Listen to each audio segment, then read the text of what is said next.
মেয়েরা, অনুষ্ঠানে দেমিরকে একটা সারপ্রাইজ দিতে চাই আমি। কি সারপ্রাইজ? শুনেই অস্থির লাগছে। ওকে আমি প্রপোজ করতে চাই, কিন্তু রাজি হবে কিনা ভেবে ভয় হচ্ছে। ভুলও করো না সেলিন, দেখো আমিও একজনকে প্রপোজ করেছিলাম, তারপর জীবনের সবকিছু বদলে গেছে। আরে বাদ দাও মারফে, তোমার ব্যাপারটা অন্যরকম, মানে সবার একরকম হয় না। হ্যাঁ, ওরা আগে থেকেই একসাথে থাকছে। হ্যাঁ মানছি, কিন্তু আমার মত নেই সেলিন। দেমির স্যার তোমাকে প্রপোজ করবেন, তুমি কেন ওনাকে প্রপোজ করতে যাবে? সস্তা মেয়েদের মতো নিজেই আগে প্রপোজ করতে যাচ্ছ। কি বলতে চাও আজমি? আল্লাহ আল্লাহ, আমি বোরাকে আগে প্রপোজ করে ভুল করেছি? এতে আমি ছোট হয়ে গিয়েছি, সস্তা হয়ে গিয়েছি? তোমার জীবনটা কত সুন্দর ছিল, এখন তোমার অবস্থা দেখেছো? সত্যিটা মেনে নাও। আরে আজমি, এসবের সাথে এর কি সম্পর্ক? মারফে আগে প্রপোজ করেছিল বলে ওদের ডিভোর্স হয়েছে? যা খুশি তাই বলে যাচ্ছ। আরে আমি এমন কিছু বলিনি। বোরা মার্ভের ব্যাপারে খুবই কেয়ারফুল ছিল। দেমির স্যার সেলিনকে অনেক কষ্ট দিয়েছেন। ও প্রপোজ করলে ব্যাপারটা মোটেই স্বাভাবিক হবে না। ফ্লার্ট পর্যন্ত ঠিক ছিল, প্রপোজ করা আরেকজন। মুখ বন্ধ। এখন আমি কথা বলবো আর তোমরা সবাই শুধু শুনবে। তোমরা চুপ করে বসে থাকবে, ঠিক আছে? আমাকে রাগাবে না। ফিরুজে, ওই টেবিলে আবার কোনো ছুরি নেই তো? ছুরির দরকার নেই। সোনু লেইলা এই মেয়েকে রাগিয়ে দিলেও খালি হাতেই খুন করে ফেলবে। লেইলা আন্টি, আমাদের চা দিন।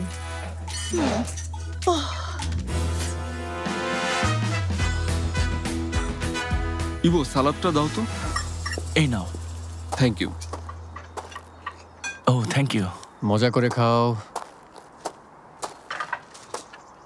Thank you very much. মজা করে খা।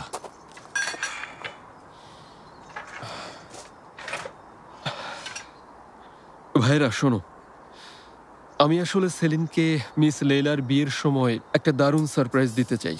তেমির, দেখ আমি জানি তুই সেলিনকে খুব সুন্দর আর ভালো একটা সারপ্রাইজ দিবি, কিন্তু এমন কোনো ব্যাপার এখন না করলে হয় না? কারণ তোমার দিক থেকে দেওয়া সারপ্রাইজগুলো খুব একটা ভালো হয় না। একদম ঠিক বলেছ। যেমন ধর, তুই ভালো উদ্দেশ্যে কিছু একটা করলি, কিন্তু সেটা ভালো না হয় সবসময় উল্টো কিছু একটা হয়ে যায়।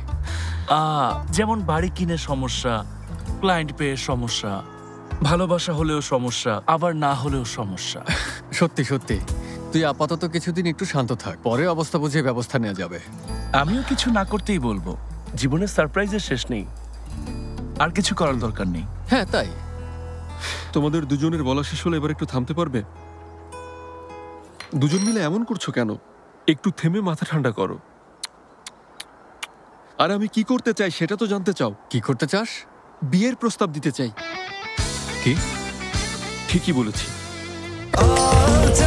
স্বাস্থ্যকর অল টাইম হানিকম্ব, সব সময় অল টাইম হেলদি লাইফ। তাহলে তুমি এই জায়গা ছেড়ে দেমির স্যারকে নিয়ে পুরো পৃথিবীটা ঘুরে দেখতে চাও, এটাই প্রস্তাব ছিল তাহলে? আচ্ছা, তোমরা দুজন তাহলে ঠিক মার্কো পোলোর মতো, এভলিয়া চেলিবির মতো পুরো পৃথিবী ঘুরে বেড়াবে, বিভিন্ন অ্যাডভেঞ্চারে তোমরা অংশ নেবে। দারুণ। আমার পুরো জীবনে এমন সুন্দর রোমান্টিক প্ল্যানের কথা শুনিনি। আমিও।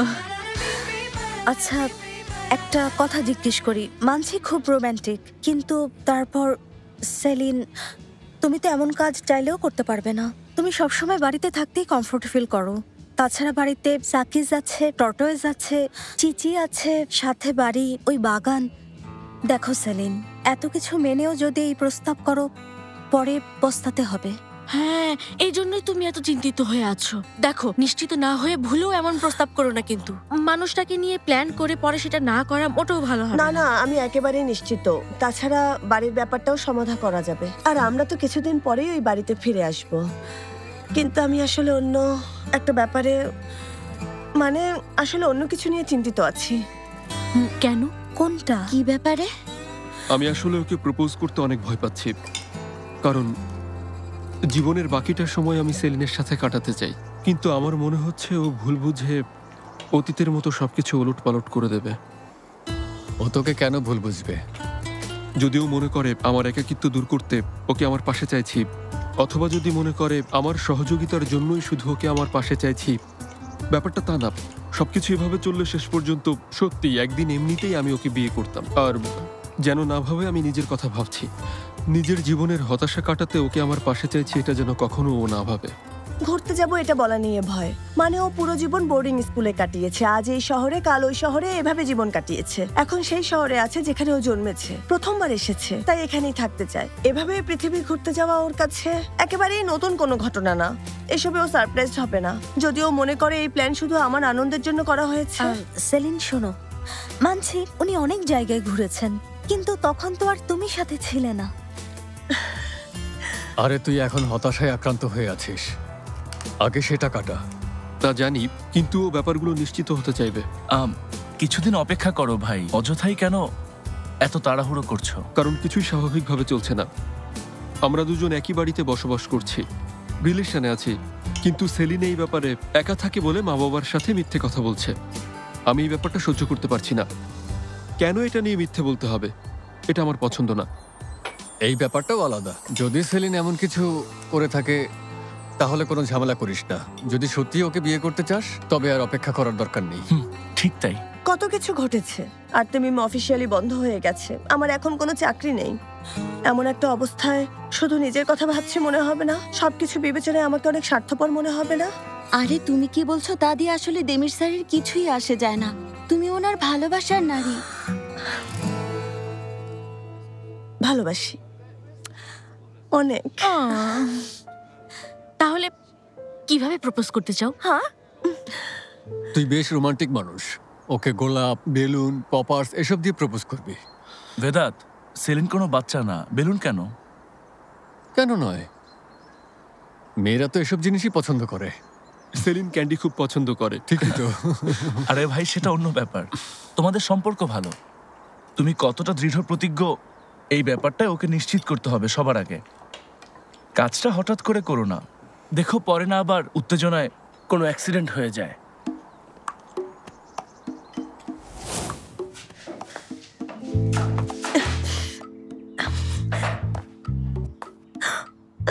সেলিন, তোমাকে অনেক ভালোবাসি, জানো তো?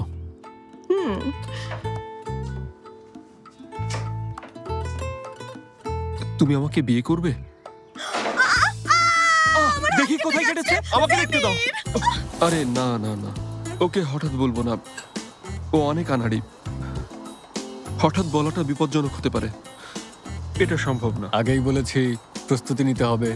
ডিরেক্ট বলে ফেলবে, বলবে ঘুরতে যাব, এইটুকুই। আরে না, প্রথমে কেন যেতে চাও কথাটা বুঝিয়ে বলবে। আল্লাহ আল্লাহ, এটা আবার বুঝিয়ে বলার কি আছে? ঘুরবে তাই ওদেরকে যেতে হবে। তুমি আসলে কেন যেতে চাইছো সেলিম? ও এটা নিয়ে এত ভাবার কি আছে বলো তো? যাকে বলবে সে হচ্ছে একজন পুরুষ। তুমি বেশ সুন্দরী মেয়ে, শুধু নিজেকে একটু আবেদনময় করে একবার ওনাকে ডাকবে, তাহলে দেমির স্যার না করতে পারবেন না।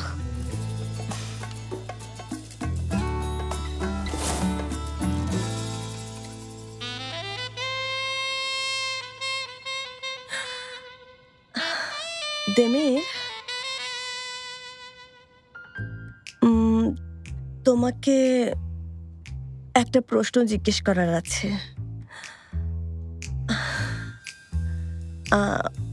আমি চেয়েছিলাম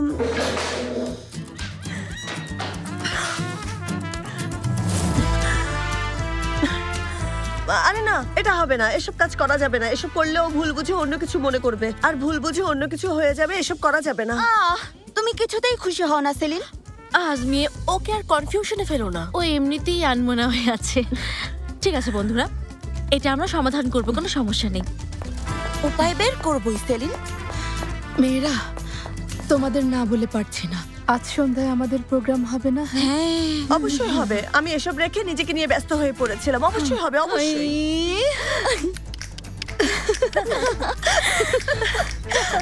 না, বুঝেছি, সমস্যাটা হুট করে সমাধান করা সম্ভব না।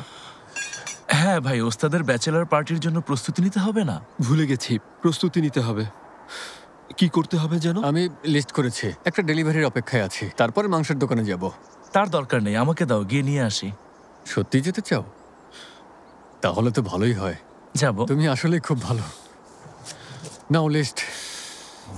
ঠিক আছে, তাহলে দেখা হচ্ছে। দেখা হবে, সাবধানে যেও।